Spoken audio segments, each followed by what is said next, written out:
Parkour is more than just a sport. It's a discipline and a way of life. I have a love for this sport as this was the sport or way of training that set me in my athletic and coaching career. I played many sports in school, but I found this after high school while getting in college and have been grateful ever since. We'll explore the history and evolution of parkour, delve into its core principles, and guide you through fundamental movements. We'll also discuss the differences between parkour and freerunning and introduce you to advanced techniques. Whether you're a beginner or experienced, this episode will inspire and inform your journey. Welcome to Also Ninja Fitness, where we share our love for sports such as Ninja Warrior, Parkour, and Gymnastics to help you achieve the power, skills, and freedom of movement of the functional fitness athlete you are meant to be. Parkour originated in the late 1980s in France, developed by Raymond Bell, and later popularized by his son David Bell and his group of friends known as the Yamakasi. Inspired by military obstacle course training, they adapted these movements to navigate urban environments with speed and efficiency. Parkour's philosophy was about being strong to be useful mentally and physically. They did this by being able to move through any environment, overcoming obstacles using only the human body. This emphasized the importance of physical and mental conditioning. They trained rigorously to develop the strength, agility, and mental resilience needed to perform their movements safely and effectively and trust their instincts and abilities. As parkour gained popularity, it spread beyond France, with the UK taking the reins to help make it a global phenomenon with the surge from early YouTube. Today, you can find parkour communities and training facilities all around the world. Despite its growth, the essence of parkour remains the same: to challenge oneself, overcome obstacles, and move freely through any environment. Understanding the origins of parkour helps us appreciate its core principles and the discipline behind it. At its core, parkour is a discipline that focuses on both physical and mental conditioning. It's not just about jumping, climbing, and vaulting, but also about the mental strength and discipline needed to navigate environments. Parkour teaches you to challenge yourself, overcome fear, and trust your skills and instincts. It's about moving freely and confidently without unnecessary risk. They learn to push past their comfort zones, stay focused, and make quick decisions under pressure. This mental toughness helps you overcome obstacles safely and effectively. It builds the confidence to know your capabilities and trust yourself to execute movements without danger. See, people jumping from building to building makes the discipline misunderstood. Some of these people do not represent parkour, but some of them do. It may look reckless, but these practitioners are fully confident in their abilities and have trained extensively. To them, it's no different from jumping between lines on the ground. They have honed their skills to perform these feats with precision and control. Like a sword swallower who trusts their craft, traceurs rely on their training and abilities, not a desire for danger. Parkour's emphasis on discipline and progression has taught me the value of patience and persistence. It's incredible how much you can achieve with dedication and practice. Now let's explore the mental aspect of parkour and how it shapes your mindset. Overcoming fear and building confidence are central to the practice. When you're faced with a daunting jump or a high wall, it's your mindset that determines whether you succeed or hesitate. Fear is a signal from your brain saying that there is a potential for danger and to watch out. It does not always mean you are in danger. There is a difference. Training in parkour helps you develop a strong mental attitude. You learn to push past your comfort zone, trust your abilities, and stay focused when those fear signals arrive instead of freezing. The challenges you face in training teach you resilience, problem solving, and the importance of staying calm in difficult situations. One of the most powerful lessons I've learned from parkour is the concept of breaking jumps. This involves repeatedly practicing a challenging movement in a safe environment until you are ready to do the big move for real. Then that move becomes just another thing you can do. Every time you successfully break a jump, you reinforce the belief that you can overcome obstacles, both in parkour and in life.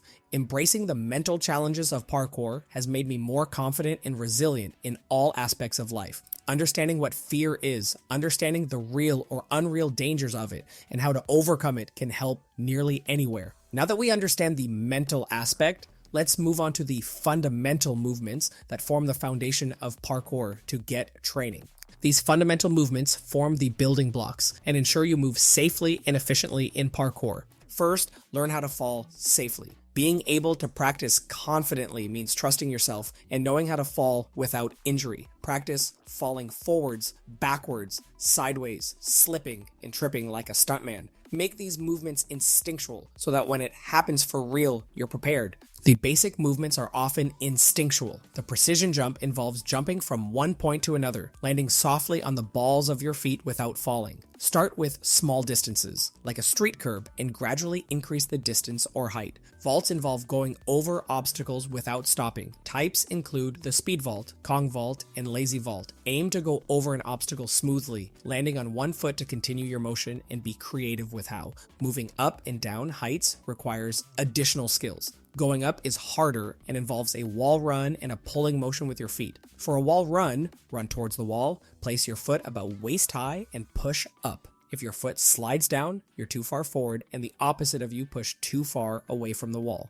Mastering these fundamental movements is very simple. It's learning how to move smoothly and with control and knowing how to fall. They provide a solid foundation and open the door to more complex techniques. Once you've got the basics down, it's natural to wonder what are the next steps or how to make flips and fancy moves fit. That's where there is sometimes a difference between parkour and free running. Let's explore this next. Parkour and free running have distinct differences. Both disciplines involve moving through environments. Their philosophies and focuses differ. Parkour emphasizes efficiency and practicality. The goal is to move from one point to another as quickly and efficiently as possible, using techniques that conserve energy and maintain momentum. Free running, on the other hand, incorporates more creative and expressive movements. It's about adding flair and style to your runs, often including acrobatics and flips. Free running encourages creativity and personal expression. Most people don't call upon these differences and simply call the discipline parkour and encourage your unique style, rather that be efficiency or creativity. Most people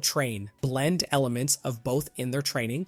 The main difference in recent years is between those who only train in parkour inside and the superficial divide, with gymnastics adding parkour as one of their disciplines, which I am completely against as someone who coaches both, but that is for another time. When I first started training, I was drawn to the efficiency and discipline of parkour, but as I progressed, I found joy in the creativity of free running. Like most people, it was just all parkour to me. Now that we've covered the fundamentals, let's look at some as fundamental parkour movements, focusing on the efficiency side, but are less important on the priority, but you must have seen them. These three techniques require a higher level of strength, coordination, and confidence. The lache is a dynamic movement where you swing from one bar to something else, such as a precision or to another bar. Hang from a bar and swing your body back and forth. Get your legs far from you on the forward, kick as late as you can, and relax on the backswing. When letting go, throw the bar behind you. The cat leap, or arm jump, is another versatile movement. It involves jumping from one wall to another and catching yourself hanging on the edge. To land, catch the surface with your legs first to absorb, then grab it with your hands. The jump, pull and step up with the jumping leg, then kick off as you twist. The tic-tac is a technique where you use a wall to change direction or gain height. Approach the wall at an angle, plant one foot on the wall, and push off to propel yourself in the desired direction. Incorporating these movements with the last movements gives you the best list of a starting point and in the order I would teach them. Falling, then overcoming, going over, under, and down obstacles and heights, then landings, bar swings, and cat leaps. Now let's say those are all already easy, or you want to know what cool tricks you can start adding into your movements. These would be the ones I would recommend starting to learn first. What 2 cool parkour moves would I learn or teach first? The palm spin involves spinning around a wall or vertical surface using your hands for support. Place your palm fingers facing down on the surface, then you jump spinning around that hand.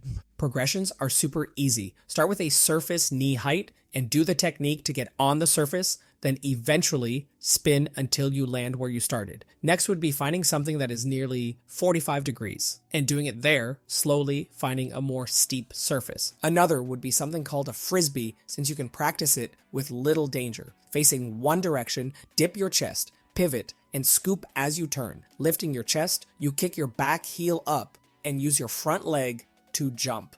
In midair, tuck your legs to your chest, lead with your hip in the direction of your spin, and perform an almost 360 spin.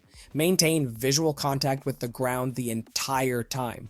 Practice the sweeping motion and 360 jump, then add the tuck and gradually increase power until you unlock the full frisbee move.